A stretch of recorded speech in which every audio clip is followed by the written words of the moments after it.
오늘 우리에게 주신 하나님의 말씀 보도록 하겠습니다. 오늘 우리에게 주신 하나님의 말씀은 사도행전 9장 32절에서 43절까지 말씀입니다. 사도행전 9장 32절로부터 43절까지 말씀입니다.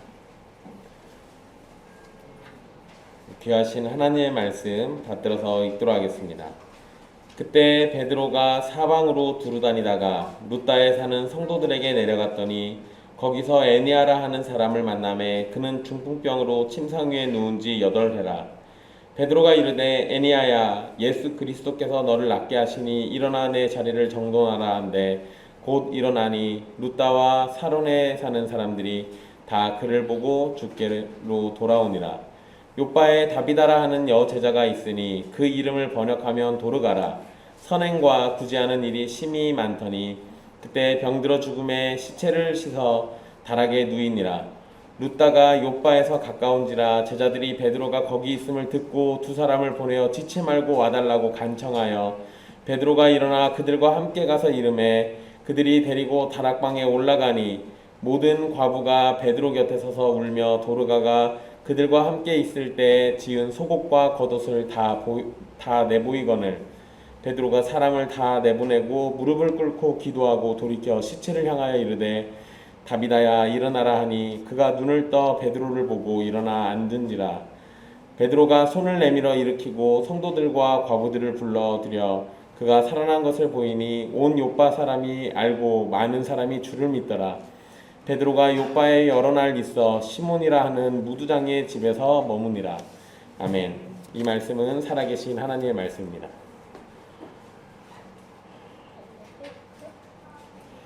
우리는 지난 시간 변화된 사울이 어떻게 사역을 하고 어떻게 예루살렘에 가게 되었는지, 그리고 그러한 일들로 교회가 어떻게 위로를 받게 되었는지를 살폈습니다. 하나님께서 일하시는 것은 우리의 생각과 상상을 초월할 때가 너무나도 많습니다. 전혀 예상하지 못하는 일들이 벌어지기에 때로 두렵고 떨리기도 합니다. 그렇지만 그 일의 주관자이신 하나님께서 우리의 아버지가 되시며 우리의 머리가 되신다는 사실을 기억하십시오. 가장 큰 대적자인 사울이 이제 가장 열심 있는 성도가 되고 전도자가 되는 일과 같은 일, 그러한 비슷한 일들이 우리의 삶 속에서 계속될 겁니다. 그런데 우리는 그러한 하나님의 권능을 마주 대할 때 감사함으로 대하기도 하지만 때로는 그 앞에 두려움을 느끼기도 한다는 겁니다. 그러나 그 두려움 앞에 무너지지 마십시오. 왜냐하면 그러한 두려움조차 주시는 그분이 우리의 아버지가 되신다는 겁니다.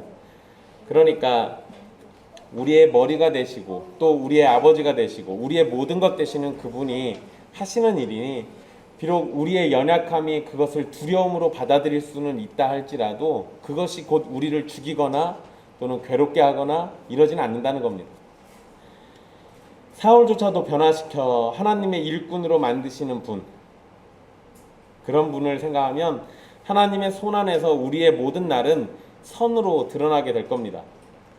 그러니까 지금 당장 나타나는 일들로 인해서 낙심하지 마시라는 겁니다. 그러한 일들이 언젠가 훗날에는 우리에게 복으로 다가올 때가 올 거라는 거죠. 오늘 말씀부터는 잠시 베드로의 사역으로 돌아오게 됩니다. 이제 사울은 잠시 사라지게 되죠. 그리고 사울은 우리 지난 말씀에서 살폈던 것처럼요, 사울은 이제 사람들이 죽이려고 하는 상황이 되니까 다소로 보내게 됐습니다. 그러니까 다소 사람인 사울은 다시 자기 고향으로 돌아가서 그곳에서 지내게 되는 거죠. 여러분, 나중에 재미난 건데요, 바나바가 사역을 위해서 나중에 사울을 또 찾으러 갑니다. 다소로 찾으러 가는데 거기에서 찾아 헤맵니다. 그 얘기는 사울이 다소에 가서 가만히 있었던 게 아니고 또 이것저것 돌아다니면서 또 전도를 했던 거예요. 그러니까 바나바는 빨리 마음이 급해서 찾아가지고 안디옥으로 데려가야겠는데 사울이 어디로 갔어요. 그래서 막 또 열심히 찾아다닙니다. 그렇게 해서 만나요. 근데 우리 한글 성경에는 그 뉘앙스가 잘 번역되진 않았어요. 그냥 가서 찾고 만난 걸로만 되어 있습니다.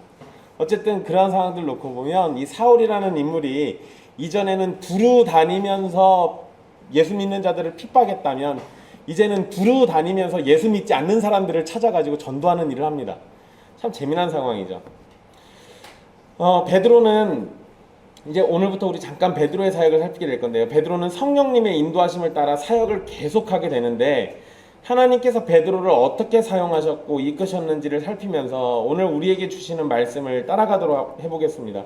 먼저 31절 말씀을 보시면요. 31절의 말씀처럼 우리 지난 시간에 살폈던 것처럼요. 교회가 든든히 세워져 가고 수가 많아지는 은혜 속에서, 그런 시간 속에서 베드로는 사방으로 두루 다니고 있었습니다. 그래서 32절에 보시면 사방으로 두루 다니다가 라고 이렇게 돼 있죠. 여기서 사방으로 라는 표현하고 두루 다니다가 라는 표현은요, 베드로가 넓은 지역을 다니면서 사역을 했다는 것을 우리에게 알려줍니다. 그가 사방으로 두루 다니면서 한 일은 분명히 복음을 전하는 거였고, 믿는 신자들을 방문해서 위로하고 가르치는 일도 했을 겁니다. 그러니까 사도로서 맡겨진 역할을 열심히 하고 있는 거죠. 자신에게 맡겨진 소명을 따라서 이렇게 열심을 내는 건 기쁨이 아니고는 하기가 어렵습니다. 그러니까 여기에 기뻐했다라는 말은 없지만 우리는 기쁨으로 행하는 베드로의 모습을 떠올릴 수 있어요. 그런 모습도, 이렇게 열심을 내는 것은 직분자나 성도가 복음의 사명을 맡은 자로 어떠한 모습을 보여줘야 하는지를 알려주기도 합니다. 우리도 예수님을 믿은 그 자체만으로도 기뻐하며 살 수 있고요. 또 내가 받은 그 기쁨을 사람들에게 증거할 때 기쁨으로 즐겁게 나눌 수 있지 않겠습니까? 그게 당연한 거죠. 예수님 믿는다라는 걸 막 꼭꼭 삼키고 숨기는 일은 사실은 바람직하진 않아요. 물론 뭐 이슬람권 문화나 불교권 문화 같이 그런 약간 좀 극단적인 문화 속에서는 조심해야겠죠. 그럴 때는 뭐 북한이나 중국 같은 데서 예수 믿는다고 대놓고 떠들고 다니면 죽습니다. 그러니까 그런 경우에는 조심할 필요도 있겠지만, 그러나 그럼에도 불구하고요, 북한에서 많은 사람들이 예수님을 전하다가 죽기도 합니다. 그들이 왜 그럴까요? 내가 받은 구원의 기쁨을 나누지 않고서는 도저히 견딜 수가 없는 거예요. 그러니까 이거 잘못 전하다가 걸리면은 아우치 탄광 같은 데 끌려가는 거 뻔히 알고 있으면서도요, 예수를 정하다가 하나님 말씀을 보다가 그러다가 사람들이 잡혀가서 고통당하기도 하고 때로는 죽기도 하는 겁니다. 그들의 모습 안에서도 복음으로 찾아오는 기쁨이 괴로움과 핍박과 죽음보다 더 크다라는 걸 우리는 알 수 있어요. 어쨌든 베드로가 이렇게 열심히 살고 있었는데요, 베드로는 루다에 사는 성도들을 방문하게 됩니다. 그 32절 중간 이후에 나오죠. 근데 거기에 애니아라는 중풍병자를 만나게 됩니다. 애니아는 누군지 8해 되었다고, 8해라고 설명되는 사람이에요. 여러분, 애니아, 그 다음에 나오는 다비다, 이 연속해서 두 사람이 나오고 두 사람의 그 고침과 이 부활 사건이 기록되어 있는데요, 애니아는 사람들이 여자라고 많이 알고 있습니다. 남자예요. 이름에 속지 마십시오.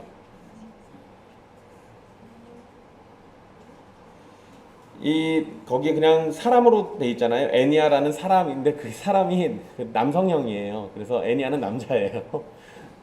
네, 간혹가다가 이름만 보고 여자라고 착각하시는 분들이 있어요.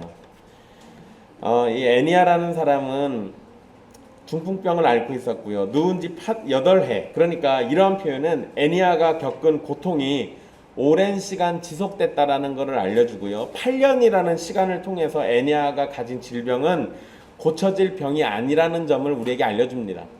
8년 정도 되면 사실 병 고치려고 했던 사람들도 포기하기가 쉬워요. 이 정도 되면. 34절 말씀에 베드로는 애니아를 부르면서 그의 병을 고치는 표현을 하게 되는데요, 이 부분은 세 부분으로 나눠서 우리가 볼 수 있습니다. 먼저 베드로는 예수 그리스도께서 너를 낫게 하신다라는 말을 해요. 이때 표현은 현재형을 사용하고 있습니다. 그러니까 그거는 지금 즉시 고쳐주신다라는 의미겠죠. 그 다음에 두 번째로 애니아에게 명령형을 사용하는데요, 일어나라 라는 명령을 합니다. 이것은 하나님의 능력으로만 가능한 일인데요, 그런 표현을 베드로가 사용할 수 있었던 것은 예수 그리스도께서 낫게 하시기 때문에 그것을 의지해서 선언하는 겁니다. 그 다음 세 번째로 애니야에게 자리를 정돈해라 라고 34절에 또 그렇게 언급하고 있습니다. 이것도 역시 명령형인데요. 여러분 이 표현을 직역하면 내 자신을 위해 준비하라 라는 의미가 됩니다. 그러니까 그거를 의역해가지고 자리를 정돈하라 라고 우리 성경은 이렇게 번역한 거예요. 여러분 내 자신을 위해 준비하라 라는 이 직역된 의미를 놓고 보면은요, 애니야가 확실히 고침을 받았다는 걸 확인할 수 있고요, 또 그것을 행동으로 증명해서 드러내라는 것을 우리가 알 수 있습니다. 이전에는 사람들의 도움을 받아야만 했다면 이제는 애니야가 혼자서 할 수 있게 되었음을 드러내는 겁니다. 여러분 중풍병자들이 몸을 잘 가누지 못하기도 하잖아요. 그러니까 여기에서 8년 된 애니야 중풍병 이 이야기는, 애니야는 혼자서 몸을 쓰지 못하는 사람이에요. 그런데 일어나서 내 자리를 정돈하라는 이 말, 그냥 우리 성경에 번역된 대로만 놓고 봐도요, 이 말은 이 아픈 사람이 직접 할 수 있는 게 아니에요. 근데 그거를 이렇게 했다는 건 이 애니야가 병 고침을 받고 그것을 확실히 증명하기 위해서 병이 다 나았다는 걸 행동으로 옮기게 만들었던 거죠. 일어나 내 자리를 정돈하라. 이건 명령은요, 베드로가 한 겁니다. 그렇죠? 그런데 이 치유는 예수님의 이름으로 성취된 일입니다. 또한 베드로가 애니야에게 명령을 하면서 치유의 기적이 나타날 수 있었던 것은 베드로가 확신이 있었기 때문인데요. 베드로는 자신에게 애니야를 낫게 할 능력이 없다는 것은 분명히 알고 있었습니다. 본인 스스로에겐 그 능력이 없죠. 그런데 그런 베드로가 예수 그리스도께서 너를 낫게 하신다라는 말을 할 수 있었던 건 그에 대한 확신은 있었던 겁니다. 그러니까 여러분 이거는 사실 이 확신을 어떻게 갖게 되었는지는 성경이 기록하지 않기 때문에 우리 정확히 몰라요. 그런데 그냥 우리 어떤 일에 있어서요, 근거 없는 어떤 확신이 생기기도 하잖아요. 또 여기에는 기록이 안 돼 있지만 하나님께서 베드로에게 계시를 줬을 가능성이 높습니다. 아니면 이전에도 여러분 성전 미문에서 지나가다가 그 안전뱅이를 베드로가 이렇게 세울 때 그 예수 그리스도의 이름으로 일어나 걸으라고 얘기하잖아요. 그때도 일어날 것 같은 믿음을 본 거예요. 똑같은 겁니다. 이 베드로가 이 부분을 어떻게 설명을 사실 성경이 안 하고 있어요. 저는 오히려 그게 더 좋다고 봅니다. 왜냐하면 이러이러한 확신에 의해서 이렇게 확신을 가지고 했다라고 해버리면은요, 사람들이 다 그 확신을 쫓을 거예요. 그래서 나는 이런 확신이 베드로하고 똑같이 있었으니까 이게 될 거야, 이런 식으로 할 겁니다. 오히려 이런 거에 대해서는 확신을 안 보여주는 게 우리의 신앙 건강에 좋은 것 같아요. 어쨌든 분명한 건 예수 그리스도가 이 애니야란 인물을 낫게 해주실 거라는 확신이 베드로에게는 분명히 있었던 겁니다. 그리고 그런 베드로는 예수 그리스도께서 너를 낫게 하신다라는 말을 할 수 있었던 거예요. 그러니까 확신에 의해서 이게 가능했던 거죠. 여러분 이걸 확신에 의해서 가능한 것과 내가 그렇게 될 거다라고 믿는 거는 다른 겁니다. 이 부분을 사람들이 착각할 때가 있어요. 많은 사람들이 내 믿음을 믿어요. 뭘 믿어야 합니까? 원래는 하나님을 믿고 예수님을 믿어야 하는데 내 믿음을 믿는 경우가 있어요. 그래서 내가 이렇게 될 것이다 라고 믿는 그 믿음을 믿어서 그 믿음이 이루어지기를 바라는 요상한 모양을 보입니다. 실제로 이런 사람들이 굉장히 많아요. 여러분 이거는 멀리 갈 필요가 없어요. 예전에 우리들이 했던 것들이 다 그런 겁니다. 하나님한테 어떤 일을 바라게 해달라고 막 기도를 해요. 그 기도를 하는 근거가 뭡니까? 여러분들이 예전에 하나님한테 뭘 바라실 때 성경의 약속을 근거해가지고 기도하셨습니까? 아니면 이렇게 내가 기도하면 하나님이 들어주실 거라는 그 막연한 믿음을 가지고 기도했던 겁니까? 대부분의 사람들은 내가 이렇게 열심히 기도하면 하나님이 들어주실 거야 라는 믿음을 가지고 기도해요. 보세요. 믿음을 믿는 믿음에 따라 기도하고 있는 거. 그러면 안 된다고요. 내가 어떤 걸 바랄 때 내 믿음이 아니라 하나님의 약속이 근거가 돼야 돼요. 그 하나님의 약속이 근거가 되지 않는다면 그것은 그냥 내 이 맹신 또는 잘못된 믿음에서 비롯된 것들입니다. 그렇게 잘못된 믿음에 의해서 기도해 놓고 하나님이 안 들어주시면 하나님이 나를 안 사랑한다거나 또는 하나님이 나를 미워한다거나 아니면 하나님은 없다라는 결론을 내리게 됩니다. 애초에 내 기도가 잘못됐다는 생각은 전혀 하지 않아요. 이런 거 조심하십시오. 대부분은 하나님이 기도에 응답해 주시지 않을 때 대부분은요, 그 기도가 틀렸기 때문에 그래요. 다시 여러분 본문으로 돌아와서요. 애니야는 베드로의 명령을 따라 일어났습니다. 놀라운 일이죠. 그리고 고침받은 모습이 룻다와 사론에 사는 사람들에게 보여지게 되었습니다. 그리고 그 일이 계기가 돼서 그들이 예수님을 믿는 사건이 벌어지게 됩니다. 그래서 여러분 그 35절 마지막에 보면 이 글을 보고 주께로 돌아오니라 라는 표현 나오잖아요. 주께로 돌아오니라. 이 표현은요, 예수님을 메시아로 주님으로 믿었다는 표현입니다. 당시 룻다는 주변을 이어주는 교통의 중심지였어요. 그러니까 여기 전라북도 지역으로 치면은 삼내 정도 되는 곳입니다. 삼내가 이 교통의 중심지예요. 잘 모르시는 분들 계시군요. 네. 원래 삼내가 교통의 중심지예요. 네. 전라북도에서 어디로 가든 삼내를 거쳐가는 게 제일 빠릅니다.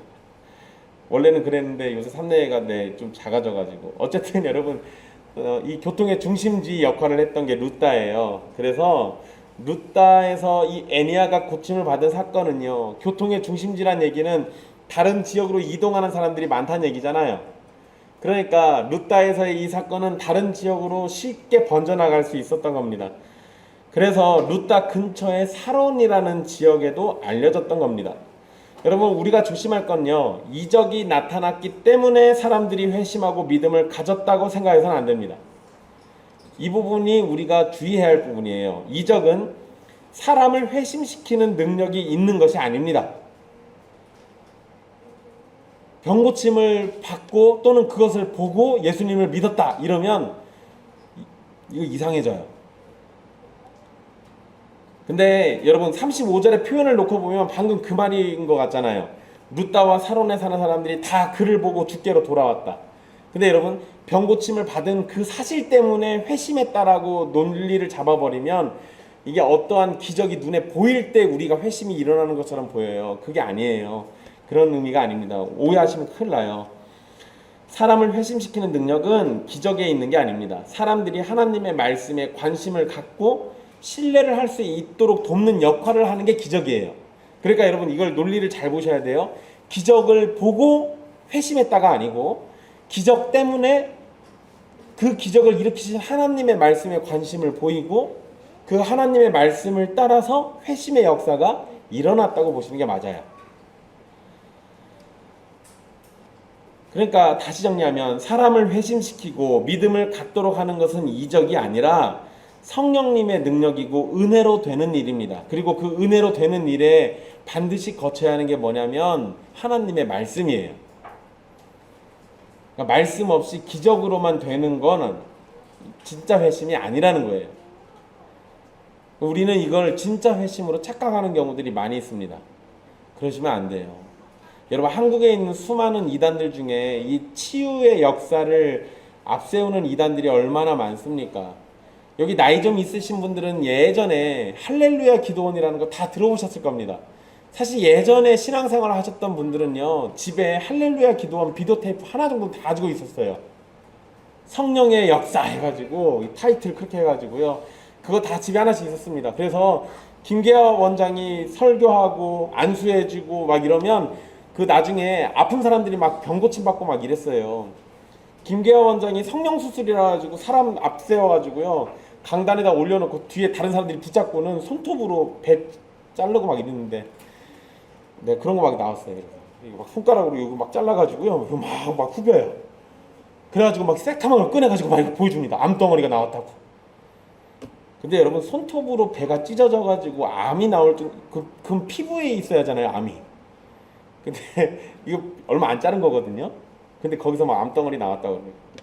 여러분 그거 보고 예수님 믿는 사람들이 많았어요. 근데 그게 예수님을 믿은 겁니까? 아니면 능력 행하는 김계화를 믿은 겁니까? 나중에는 사람들이 보니까 자신들이 예수님을 믿었던 게 아니라 김계화를 믿고 따랐던 거예요. 몰랐던 거죠. 그런 식으로 사람들이 미혹당해요. 그러니까 여러분, 이 본문의 말씀을 오해하면 우린 또 기적을 행하는 것이 곧 하나님의 능력이 나타나는 거고 그 자체로 회심의 역사가 일어날 거라고 착각하는 일이 벌어져요. 그러지 않습니다. 조심하셔야 돼요. 이 36절 이후로 이제 베드로가 룻다에서 애니야라는 중풍병자를 고친 이후에 욥바에 사는 다비다라는 여제자를 살린 사건이 기록되어 있습니다. 그러니까 이게 지금 사실 연결되고 있어요. 이어지고 있는 겁니다. 그런데 여러분, 여기에서 제가 자꾸 지명을 강조해드리는 이유가 있어요. 이게 이스라엘이 아니에요. 다 이방 지역입니다.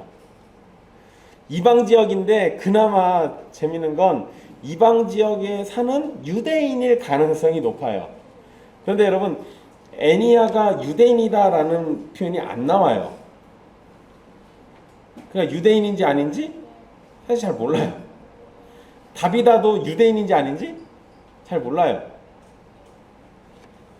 그러니까 지금 왜 갑자기 제가 이런 얘기를 하냐면, 일단 이 두 사람이 유대인이라고 치더라도 약속의 땅이라고 굳게 믿고 있었던 이스라엘은 아니라는 겁니다. 그러면 이제 우리가 이 앞전으로 다시 돌아가셔야 돼요. 스데반이 핍박받고 난 다음에, 사실 핍박받을 때도 어떤 일 때문에 핍박받았는지를 잘 떠올려 보십시오. 스데반이 일단 어떤 인물이었죠? 헬라파 유대인.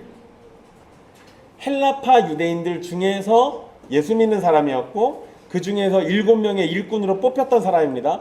그리고 그 스데반은 헬라파 유대인들이 모이는 회당에 가서 변론하다가 이단으로 몰려가지고 돌에 맞아 죽어요. 그리고 난 다음에 교회가 흩어지게 되죠. 교회가 흩어져서 성도들이 이곳저곳으로 흩어지는데, 흩어진 인물 중에 누가 먼저 나왔냐면 빌립이 나왔었습니다. 그래서 빌립이 뭘 했어요? 사마리아 지역에서 복음을 증거하고 광야에서 에디오피아 내시를 전도하고, 유대인이 아니었어요.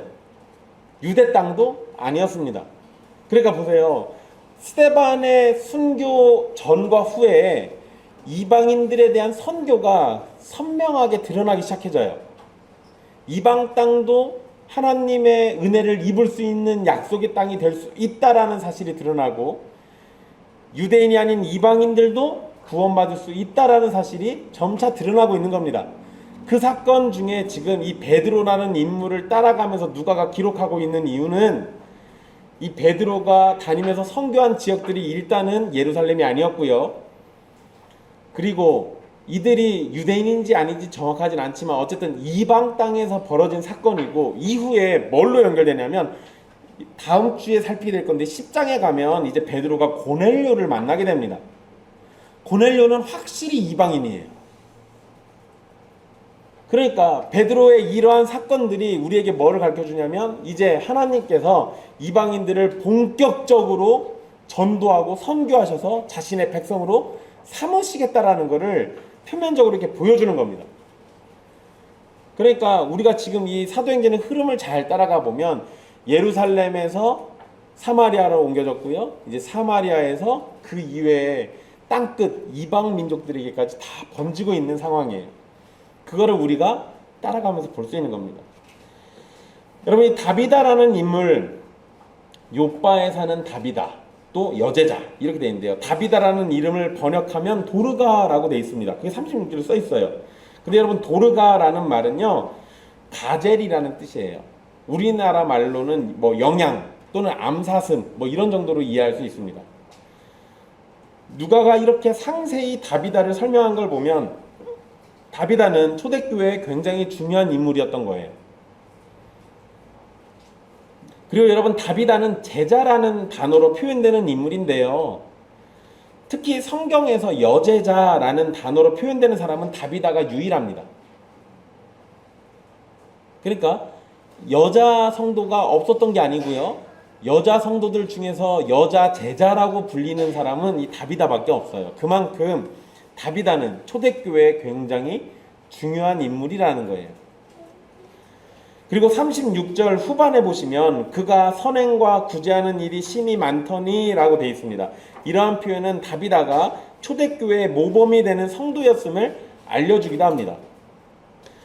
37절에 그때라는 말씀이 시작 맨 앞에 표현되어 있어요. 이건요, 베드로가 루다에서 애니야를 고치고 난 후에 많은 사람이 회심하고 주님을 믿게 된 바로 그때를 가리킵니다. 그러니까 여러분, 상황으로 놓고 보면요, 루다에서는 병고침과 구원의 기쁨이 있는 상황인데 바로 그때 욥바에서는 다비다가 병들어 죽고 그에 따라 슬픔이 발생한 상황이었어요. 그러니까 두 지역이 지금 대조가 된 거죠. 한 지역에서는 구원의 기쁨이 있고 생명의 역사가 일어났는데 한 지역에서는 죽음의 슬픔이 찾아온 거예요. 36절의 기록만 놓고 보면 다비다는 선행과 구제하는 일이 심히 많은 선한 사람이고 아름다운 신자입니다. 그런데 그런 그녀가 병들어 죽어요. 사람들의 바람은 의인이 오래도록 살고 복을 누리기를 바라지만 우리의 소망과는 달리 보통은 어떻습니까? 악인이 형통하고 의인들은 고통 속에 내던진 것처럼만 보여요. 그러니까 다비다의 죽음은요, 분명 함께 살고 있던 교회 공동체와 이웃들에게는 아픔이었을 수밖에 없습니다. 이제 베드로가 있던 루다가 욥바에서 가까웠습니다. 크게 먼 거리는 아니에요. 그리고 욥바에 사는 제자들이 베드로가 거기에 있다는 소식을 들었기 때문에 두 사람을 보내서 지체 말고 와달라고 요청을 합니다. 다비다는 이미 죽었는데 베드로가 오면 다시 살아날 것이라고 생각을 했던 것인지, 아니면 매장하기 전에 베드로에게 다비다를 보여주고 난 다음에 매장하려고 했던 것인지는 사실 정확하진 않아요. 단지 정황으로만 놓고 보면 베드로가 오면 다비다를 다시 살릴 수 있을 것이라고 믿어서 장례를 안 했던 것으로 볼 수 있습니다. 확실한 거는요, 그 시신을 씻어서 보통은 시신에다가 기름을 바르고 매장을 합니다. 원래 이게 이 당시 문화예요. 여기 여러분, 이쪽이 굉장히 더운 지역이잖아요. 그래서 빨리 부패합니다. 냄새도 심하고요. 그래가지고 사람이 죽으면 빨리 기름을 발라요. 그래야 부패가 좀 덜 진행되고요. 냄새도 이 기름으로 좀 커버가 돼요. 감춰집니다. 근데 거꾸로 하고 있어요. 보통 기름 발라야 하는데 다비다를 깨끗이 씻어가지고 다락방에다가 눕혀놨어요. 그러니까 이런 걸로만 놓고 보면, 이런 정황을 놓고 보면 베드로가 오기 전까지는 장사 지내지 않겠다라는 게 분명하죠. 베드로는 와달라고 간청하는 것을 듣고요, 즉시 욥바로 가게 됩니다. 그리고 베드로가 다락방에 올라갔을 때 그곳에는 모든 과부가 있었고요, 베드로의 곁에 와서 울면서 다비다가 그들과 함께 있을 때 지은 속옷과 겉옷을 보여줍니다. 여러분, 여기에서 여러분들 그런 설교 들어보신 적 있을 거예요. 여기 과부들이 와서 옷을 보여주죠. 속옷하고 겉옷. 그러니까 여러분, 설교 중에 어떤 목사님들이 이 속옷과 겉옷이 다비다가 베드로를 위해서 지은 거라고, 그거 보여주니까 베드로가 막 슬퍼하면서 이렇게 살려줬다고, 이런 얘기 들어보신 적 있을 겁니다. 그래서 결론이 뭐겠어요? 뭐겠어요? 빨리 아는 대로 빨리 얘기해요. 목사 겉옷하고 속옷 지어주면 죽었다가도 살아난다는 거 아니에요? 그래 여러분, 그거는 한글 성경으로만 놓고 보면 약간 그럴듯해 보이는데요, 헬라어 표현으로 보면 과부들이 속옷하고 겉옷을요, 뭐 이게 잘 개놓은 걸 보여준 게 아니고요, 자기들이 입고 있던 옷을 보여준 거예요. 그러니까 그게 뭐냐면 다비다가 거기 있는 과부들 속옷하고 겉옷을 직접 만들어준 건데, 이 베드로가 오니까 자기들 겉옷이랑 속옷을 보여주고, 여기서 속옷이라고 하는 게 무슨 팬티하고 브라자는 아니에요. 속에 입는 옷이에요. 그냥 겉옷은 이렇게 외투 같은 거예요. 얘네들 이불 대용으로 쓰기도 합니다. 그러니까 겉옷은 굉장히 중요한 재산이기도 해요. 겉옷이 없으면 죽기도 합니다. 너무 추워가지고 저녁에는.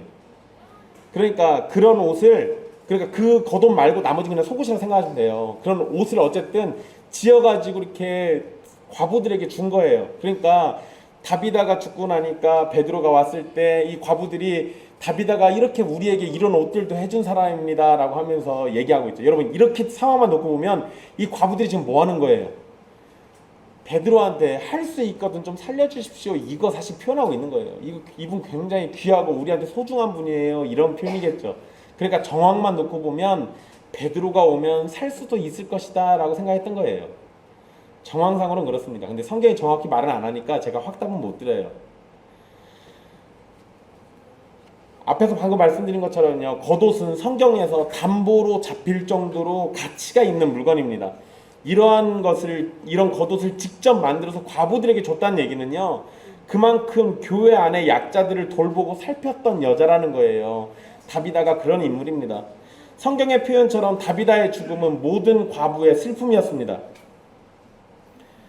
그래서 39절에 보면은요, 모든 과부가 베드로 곁에 서서 울며라고 이렇게 돼 있잖아요.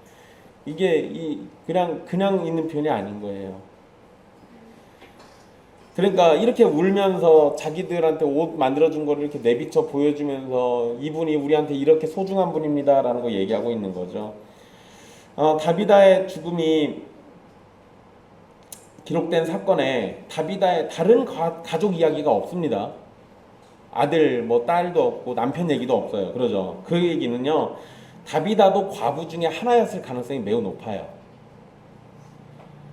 그러니까 만약에 다비다도 과부였다면 자신도 힘들고 어려웠을 텐데 다른 과부들을 위해서 헌신한 사람이라는 결론이 나오는 거죠.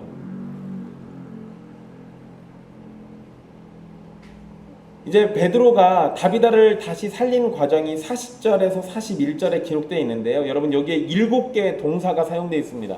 그러니까 짧은 순간처럼 기록되어 있어요. 우리는 사실 40절, 41절이 짧잖아요. 근데 이 짧은 문장 안에 7개의 동사가 사용된 걸 보면 베드로가 굉장히 신속히 그리고 다급하게 간절하게 했다라는 것을 비춰주는 겁니다. 일단 첫 번째로 베드로는 사람들을 다 내보냅니다. 이것은요, 여러분, 그 자리에 있는 모든 사람들을 다 내보냈다는 의미예요. 과부들이 울고 있었기 때문에 아마도 조용히 기도할 수 있는 환경이 되지 못했을 겁니다. 그리고 베드로가 사람들을 다 내보낸 건요, 이 장면에서 우리가 누구를 떠올려야 하냐면 예수님을 떠올리게 돼요. 특히 야이로의 딸 고쳤던 사건하고 연결지어서 생각하시면 됩니다. 이거는요, 이 뒷부분에 다시 또 얘기가 또 나와요. 왜냐하면 이 다비다 사건이 야이로의 딸을 살리신 사건하고 굉장히 비슷합니다. 일단 예수님도 야이로의 딸을 고치실 때요, 사람들을 싹 다 내보냅니다. 그리고 야이로의 딸에게 일어나라고 명령을 하셨거든요. 요거하고 모양새 좀 비슷합니다. 어쨌든 베드로도 사람들 내보냈죠. 그 다음 두 번째로 베드로는 무릎을 꿇습니다. 그리고 세 번째로 베드로가 기도를 해요. 여러분, 우리는 보통 기도 이러면 대번에 우리나라 사람들은 다들 믿음이 좋아가지고 기도 이러면 다들 무릎 꿇고 기도합니다. 이게 일상적이에요. 근데 여러분, 유대인들은요, 무릎 꿇고 하는 기도가 일상적이지 않아요. 굉장히 간절하고 특별할 때 이렇게 하는 겁니다. 보통 그냥 일어서서 기도해요. 그러니까 여기에 특별히 무릎을 꿇었다라는 얘기는 굉장히 간절하게 기도하고 있다는 걸 상징적으로 보여주는 겁니다. 베드로가 뭘 기도했는지 성경에 기록되어 있지는 않지만 바로 뒤에서 다비다에게 살아날 것을 명령하는 걸 생각해 보면요, 하나님께서 능력을 베풀어 주시기를 기도했던 것으로 보입니다. 그리고 네 번째로 베드로는 다비다를 향해서 몸을 돌이켜요. 그리고 다섯 번째로 다비다의 이름을 부르면서 일어나라 라고 명령합니다. 그리고 여섯 번째로 베드로는 다비다에게 손을 내밀었고요, 일곱째로 그녀를 일으켜 세워줍니다. 그러니까 이렇게 7개의 동사가 사용됐어요.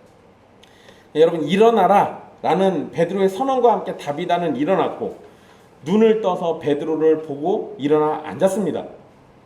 근데 베드로의 선포는 즉각적인 능력이 나타났고요, 죽었던 다비다는 다시 살아났습니다. 그런데 여러분, 여기 재미난 게 있어요. 일반적으로 생각해 보면 죽은 사람은 들을 수가 없죠. 그러니까 여러분, 죽은 시체한테 대고 일어나라 그런다고 죽은 시체가 갑자기 귀만 살아가지고 듣고 일어나진 않잖아요. 그런데 여러분, 베드로가 죽은 사람을 향해서 일어나라 라고 이렇게 명령을 했어요. 이거는 역시 베드로에겐 또 이 다비다에게 일어나라는 명령을 할 때 내가 이렇게 하면 얘가 일어날 거야 라고 굳은 믿음을 가지고 했겠습니까? 아니요, 그러지 않겠죠. 하나님이 그렇게 하라고 시켰고 그렇게 하면 일어날 것이라는 확신을 주셨던 거겠죠. 이 부분도 역시 여러분 잘 기억해 두세요. 이게 내가 그렇게 말하면 될 거야 라는 착각이 아니라 이거는 하나님이 확신을 주신 거라고 보시면 돼요. 그 앞에 상황에서 기도했잖아요. 그러니까 여러분 애니야 사건하고 다비다 사건을 연달아 기록해 놓은 건 두 가지 사건을 같은 걸로 놓고 이해하셔도 되는 거예요. 애니야 사건은 굉장히 간단하게 기록되어 있죠. 다비다 사건에는 좀 더 자세히 기록되어 있습니다.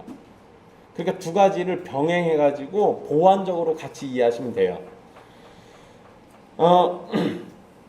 죽은 다비다가 들을 수 있었던 거, 하나님이 죽은 다비다에게 생명을 불어넣어 주셨으니까 들을 수 있었던 거고, 그런 다비다에게 베드로는 일어나라고 명령을 하니까 일어났던 거라고 이해하시면 되겠죠. 결국 여러분 이 모든 과정은 하나님의 능력이 나타난 사건이다 라고 우리가 이해하시면 됩니다. 또 여러분 아까 제가 야이로의 딸 이야기 해드렸잖아요. 야이로의 딸 일어나게 하실 때 예수님이 야이로의 딸에게 뭐라고 이야기하세요? 네 글자인데 달리다굼이라고 합니다. 달리다굼. 그러니까 여러분 이 다비다야 일어나라 라고 말할 때는요, 예수님이 이 야이로의 딸을 살리실 때하고 하셨던 말씀하고 굉장히 비슷한데, 마가복음 5장 41절에 기록되어 있어요. 예수님이 죽은 아이를 향해서 손을 잡으시고 달리다굼이라고 합니다. 달리다굼이란 말은 소녀야 일어나라 라는 뜻이에요. 그런데 여러분 베드로는 뭐라고 얘기했냐면 다비다굼이라고 합니다. 다비다야 일어나라 라는 뜻이에요. 그러니까 여러분 머리가 빨리 돌아가시는 분은 굼이라는 말이 일어나라는 뜻이구나. 맞아요. 그 앞에는 명칭이. 그러니까 다비다야 일어나라 라는 선언, 다비다굼. 또 예수님은 달리다굼. 이거 여러분 의도적으로 누가가 이게 굉장히 중요하니까 이렇게 다 써놓은 거예요. 그러니까 이런 비슷한 표현을 통해 가지고 지금 뭘 알려주는 겁니까? 사실 여러분 이 다비다굼이라는 표현을 들었을 때 사람들은 대번에 달리다굼을 생각하게 되겠죠. 그러면 지금 다비다를 살리신 분도 누구라는 걸 알 수 있어요. 예수님이 살리셨구나 라는 걸 알 수 있는 겁니다. 똑같은 분위기가 연출됐고 비슷한 말이 선언됐습니다. 그러니까 그 능력의 근원은 역시 예수 그리스도구나 라고 우리가 알 수 있는 거죠. 그리고 여러분 결정적으로 베드로가 다비다굼 해놓고 그 다음에 자기를 증거했을까요? 아니요, 그럴 리가 없죠. 예수님을 증거했겠죠. 그러니까 이 능력의 근원이 어디서부터 왔다는 겁니까? 예수님에게서 왔다라는 것을 우리에게 알려주는 거예요. 베드로는 밖으로 내보냈던 성도들과 과부들을 다시 불러냅니다. 그리고 다비다가 살아난 것을 보여줘요. 이때 여러분 살아난이라고 번역된 단어는요, 다비다가 완전히 살아났다는 의미입니다. 잠깐 살아났다가 금방 다시 또 죽었거나 이런 게 아니라는 거예요. 그러니까 여러분 이렇게 생각하시면 쉬워요. 다비다가 왜 죽었는지는 정확히 모르잖아요. 그냥 죽은 걸로만 돼 있습니다. 다비다가 그냥 갑자기 죽었어요. 병들어 죽었다 이렇게 돼 있어요. 그러니까 이 병이 뭔지 모릅니다. 근데 여기서 완전히 살아났다는 얘기는 그 병들어 죽었을 때 그 병, 그것이 완전히 고쳐진 거예요. 이제 그것 때문에 다시 고통 안 받아요. 대신에 이제 다른 걸로 죽겠죠. 때가 돼서 죽든지 나이 들어서 병 들어서 죽든지, 그러니까 또 다른 병으로 죽든지 뭐 그랬을 겁니다. 근데 여러분 어쨌든 다시 살아난 다비다를 본 요빠 사람들 중 많은 사람이 주님을 메시아라고 믿고 주님으로 믿게 됩니다. 이 사건은 앞에서 벌어진 애니야 사건하고 동일하게 또 나타나게 되죠.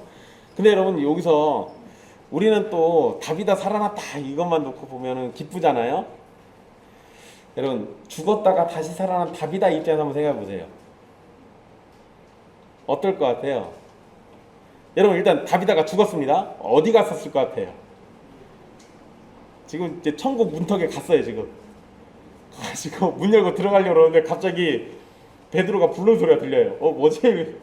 눈 떠보니까 다시 왔어. 방금 전에 천국에 들어갔든지 천국에 문턱이 있었든지 하여간에 이제 이 땅에서 이 모질고 힘든 삶 다 내버리고 이 연약한 육체 내버리고 드디어 이 영광의 천국에 다 들어가게 생겼는데 다시 왔어요. 다시 죽음을 경험해야 하는 일이 벌어졌습니다. 여전히 부족하고 연약한 육신을 입고 살아야 하고요. 천국에 가야 할 시간이 더 늦춰지게 된 겁니다. 그러니까 여러분 다비다 입장에서 보면 이게 좋은 일이에요, 나쁜 일이에요? 이렇게 하면 이제 나쁜 일이 돼버리잖아요. 그런데 여러분 다비다가 다시 살아난 사건, 이거를 그 개인을 위해서라기보다 하나님의 백성들을 위한 일이에요. 그리고 그 일을 통해 가지고 구원의 역사가 일어났습니다. 제가 무슨 얘기를 드리려고 하냐면 다비다 입장에서 놓고 보면 이거 지금 억울해요. 아 이제 나 이거 이 땅에서 모진 삶을 다 끝내고 드디어 갔나보다 했는데 다시 살려놨어요. 근데 그 일 때문에 믿는 자가 더 늘어났잖아요. 또 교회가 위로를 얻잖아요. 슬펐던 사람들이 기쁨으로 바뀌게 됐잖아요. 이게 뭘 보여주냐면 신앙생활이라는 게 개인을 중심으로 돌아가지 않아요. 그거 굉장한 착각입니다.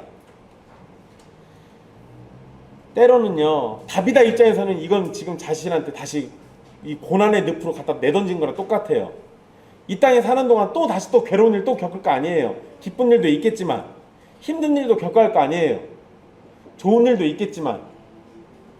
그러니까 다비다 입장에서 보면은 조금 더 수고하고 무거운 짐도 져야 돼요. 그런데 교회적으로 놓고 봤을 때 다비다가 살아나는 건 교회 모두를 위해서 좋은 일이었어요.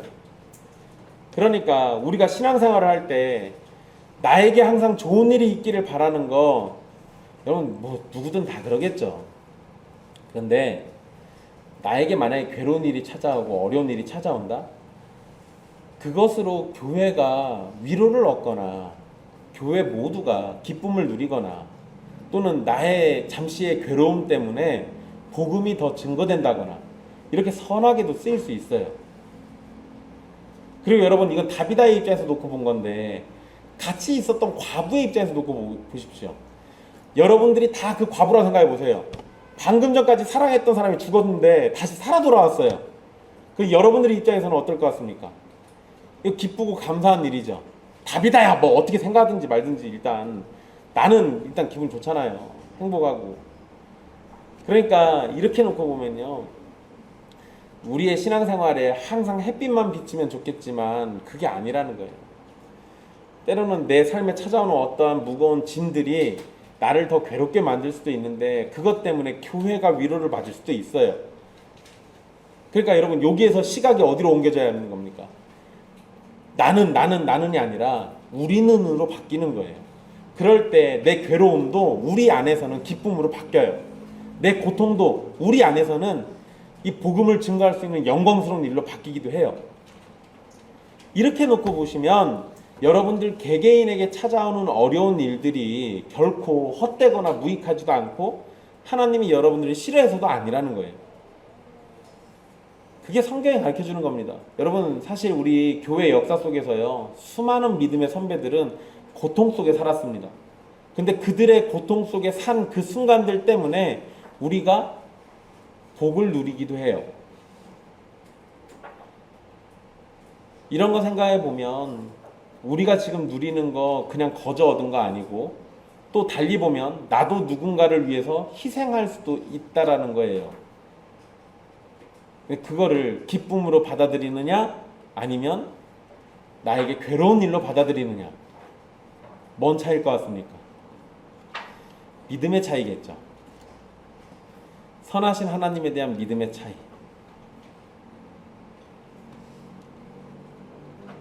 여러분 신앙생활 하시면서 매일의 삶을 사시면서 여러분들한테 찾아오는 좋은 것만 보시려고 하지 마십시오. 나에게 찾아오는 나쁜 일도요 어떻게 보면 우리 모두를 위해서 선한 일일 수도 있어요. 그걸 내가 모르는 것 뿐이지.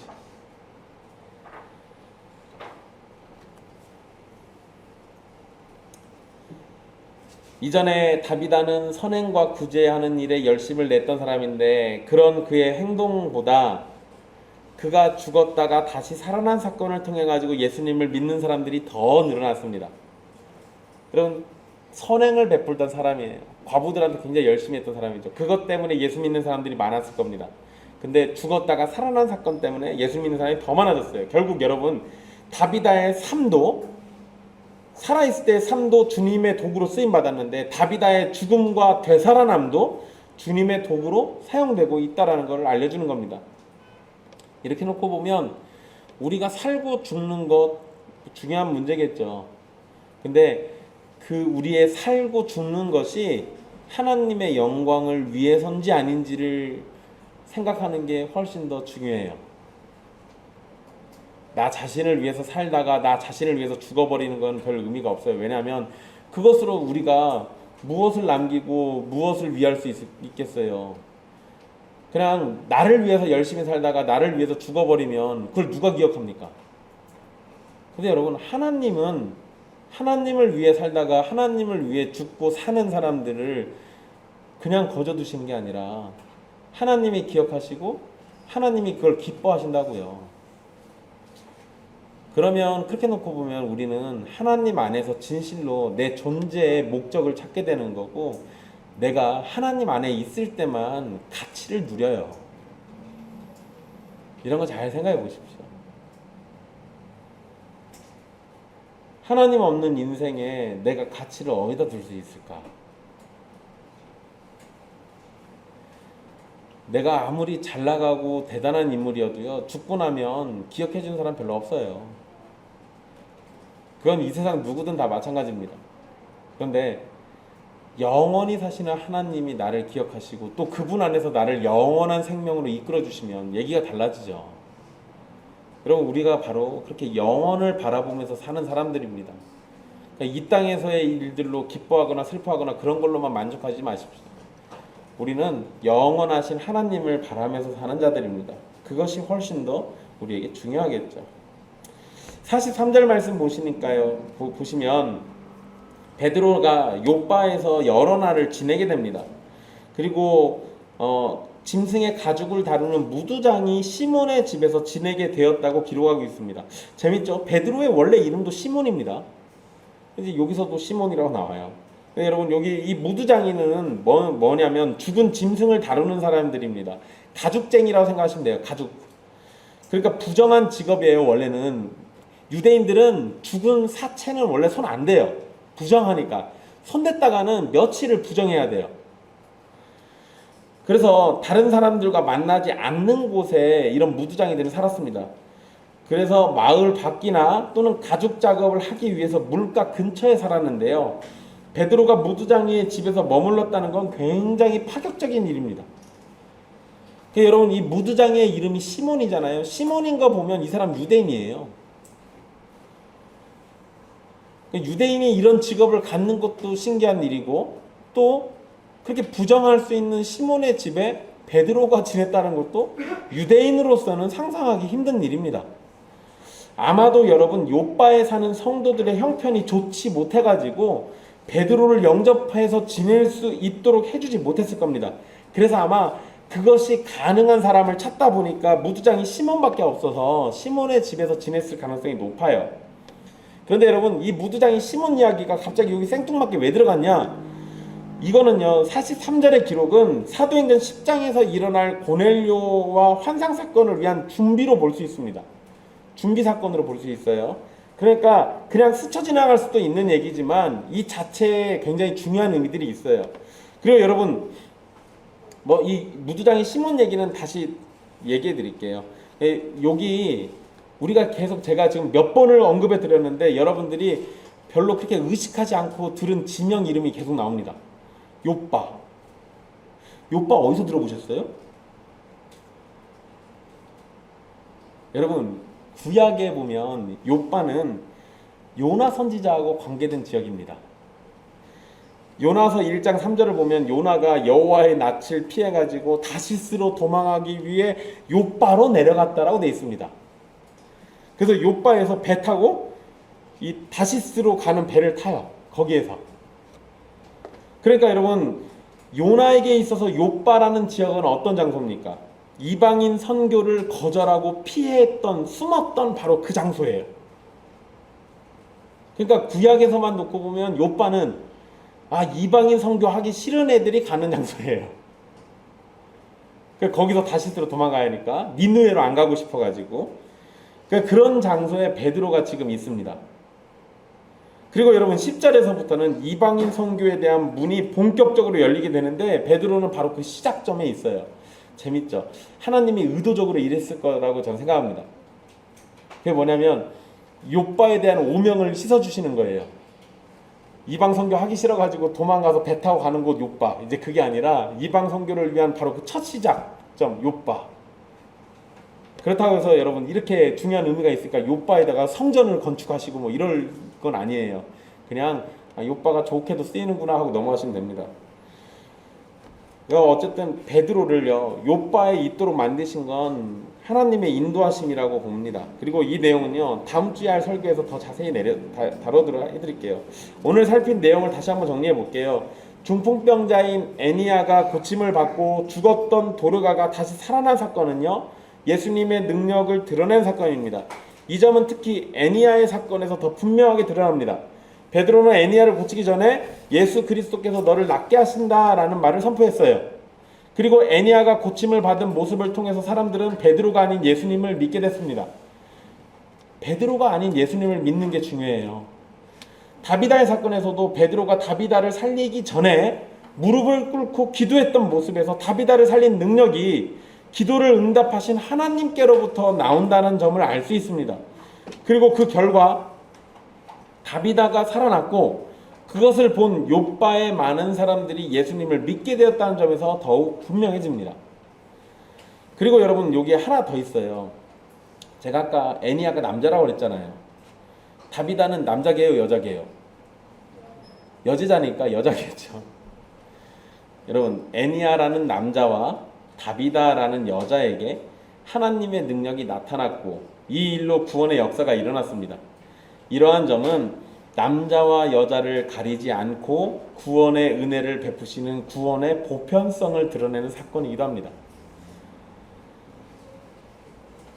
남자와 여자를 가리지 않는 구원의 보편성은 이제 유대인과 이방인을 가리지 않는 더 넓은 보편성으로 나타날 겁니다. 그러니까 지금 사도행전이 의도적으로 계속 우리에게 이걸 보여줘요. 좁게 유대인만, 처음에는 갈릴리에서 그 제자들만, 그러다가 이게 예루살렘으로 퍼지고 그 다음에 온 유대로 퍼지고 그리고 사마리아로 퍼지고 이제 땅끝까지 퍼지는 거예요. 점차적으로 자꾸 넓어진다고요. 베드로는 다비다를 살리기 전에 사람들을 모두 내보냈죠. 이 부분에서도 여러분 오늘날 치유 집회에서는 어떻게든 더 많은 사람에게 능력이 나타나는 걸 자랑하듯 보여주려고 합니다.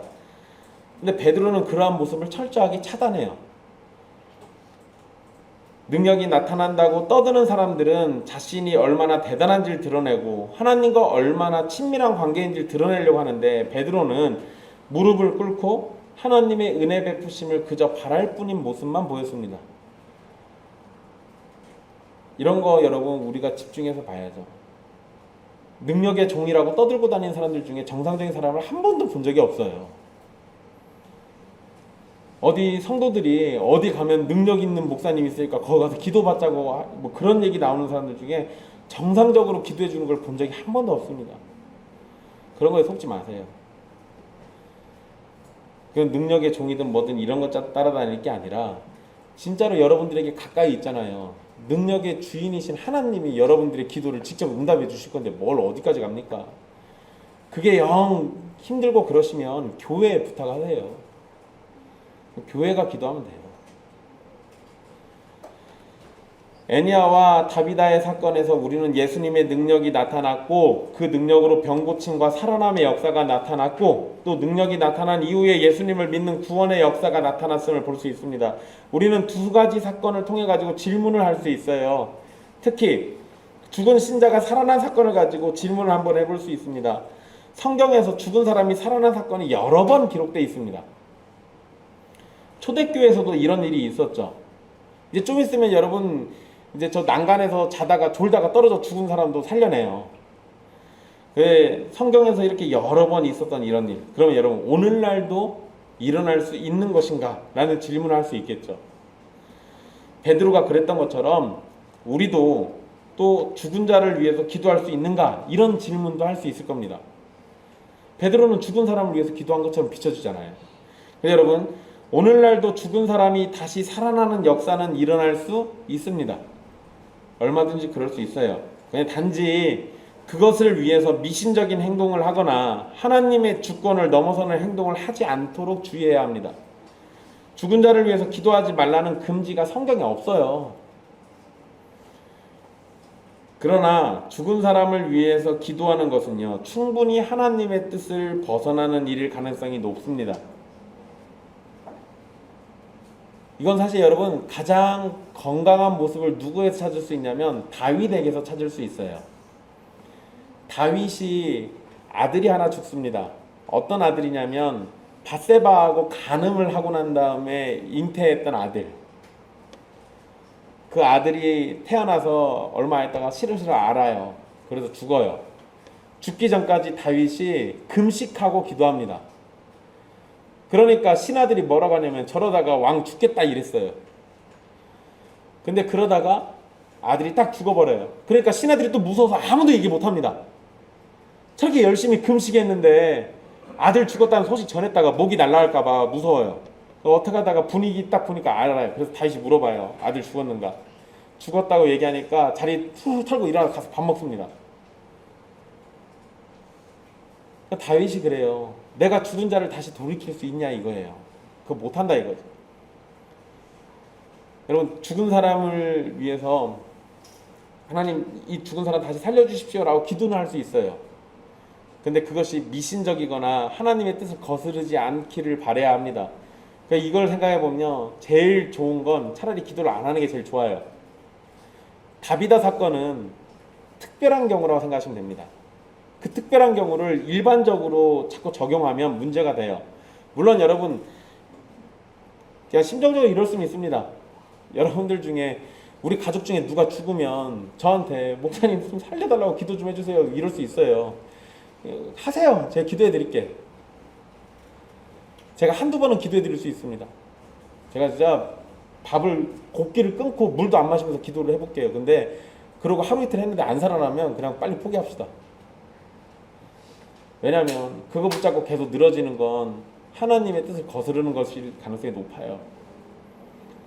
대신에 그 죽음을 오히려 하나님이 성도의 죽음을 기뻐하신다라는 걸 생각하면서 우리의 기쁨으로 빨리 삼는 게 맞아요.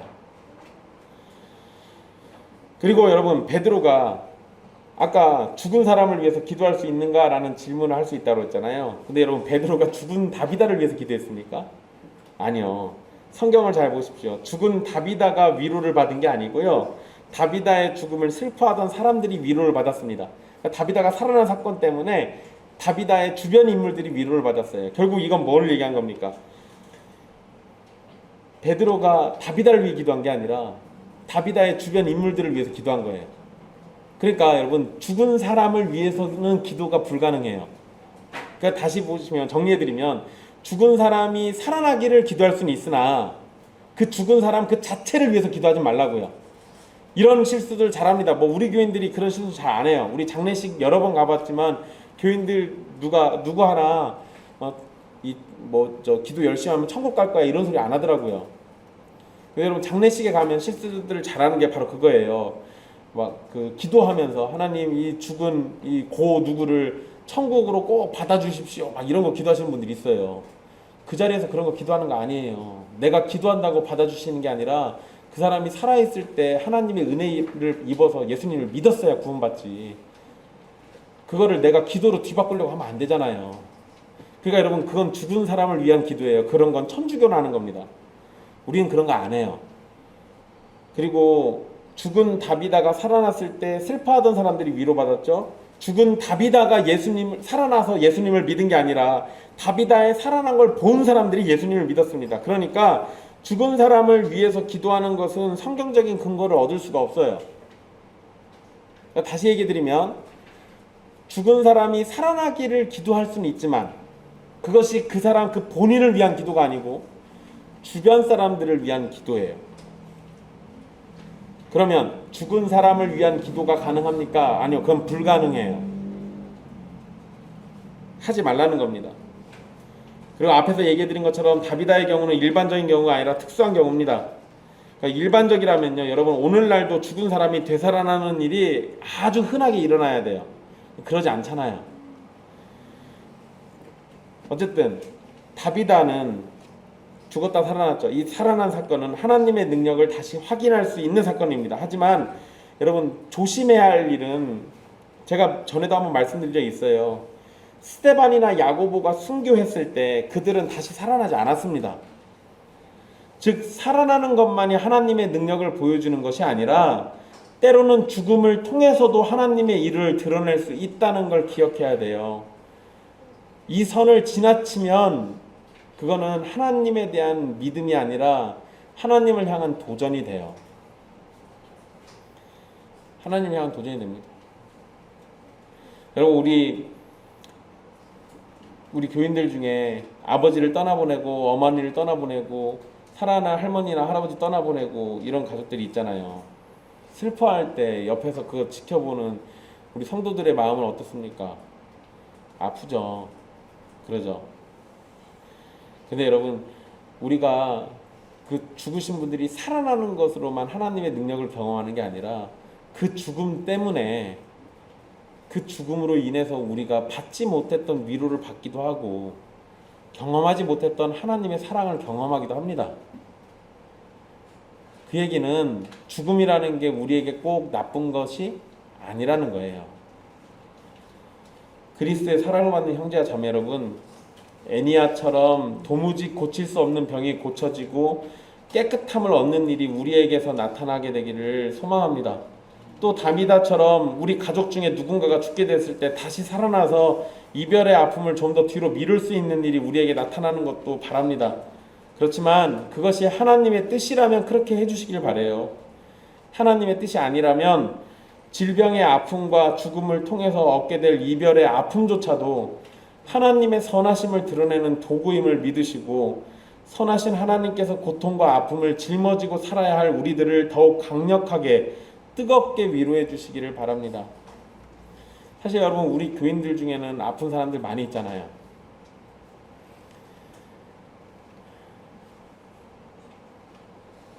특이해요. 우리 교회는 유독 아픈 사람이 많아요. 목사부터 시작해가지고 이상하게 못 고칠 병들을 하나씩 다 갖고 계세요. 그래서 여러분들이 생각하면, 기도하면 하나님 빨리 고쳐주셨으면 해요. 그런데 여러분, 고쳐지는 것만이 능사가 아니라는 거예요. 우리가 그걸 빨리 인정하는 게 좋아요. 오히려 그 아픔 속에서도 우리를 사랑하시는 하나님을 바라보는 게 우리에게 더 큰 위로가 됩니다. 애니야와 다비다 사건처럼 특별한 일들이 우리 가운데 나타나서 우리를 마음껏 위로해 주시고 기쁨을 누리고 하나님의 능력을 맛보게 되기를 소망하지만, 사도 바울이 평생 질병을 몸에 가지고 살았던 것처럼, 또는 스데반이나 야고보가 예수 그리스도를 위해서 순교함을 맞이했던 것처럼 아픔과 괴로움과 슬픔이 우리를 찾아와도 그 가운데 하나님이 주시는 위로와 기쁨과 능력을 맛보게 되기를 더욱 소망합니다. 우리가 질병을 가지고 살아가는 것이 일반적이죠. 또 한 번 죽어서 무덤에 묻히는 것도 일반적입니다. 그렇게 일상의 삶 속에서 나타날 수 있는 일들 가운데 하나님의 능력이 더욱 나타나고 분명히 드러나는 것이 우리가 더 많은 위로를 얻는 길입니다. 그리고 아픔과 슬픔을 가지고 살아야 하는 우리지만 하나님께서 사랑하는 가족을 주시고 교회를 허락해 주셨잖아요. 그러니까 그 안에서 넘치는 위로를 받게 되기를 소망합시다. 다른 곳에서 위로 찾지 마십시오. 하이델베르그 요리문답 첫 번째가 우리의 위로가 어디서 오냐고 질문을 합니다. 그리고 답변이 우리의 위로는 삼위 하나님으로부터 온다라고 답변을 해요. 맞아요. 우리의 모든 위로는 삼위 하나님으로부터 나옵니다. 그리고 그 삼위 하나님께서는요, 그 위로가 우리 실체가 되게 해주시려고 우리에게 사랑하는 가족도 주셨고요, 또 교회도 주셨습니다. 그러니까 우리의 위로는 바로 그 안에서 발견해야 하는 거예요. 다른 곳에서 헛된 위로들 찾으시면서 그 헛된 것들로 여러분들을 허망하게 속이지 마십시오. 진정한 위로는 삼위 하나님으로부터 나오고 하나님이 허락해 주신 우리의 환경 속에 이미 그 위로는 얼마든지 있는 겁니다. 기도하겠습니다.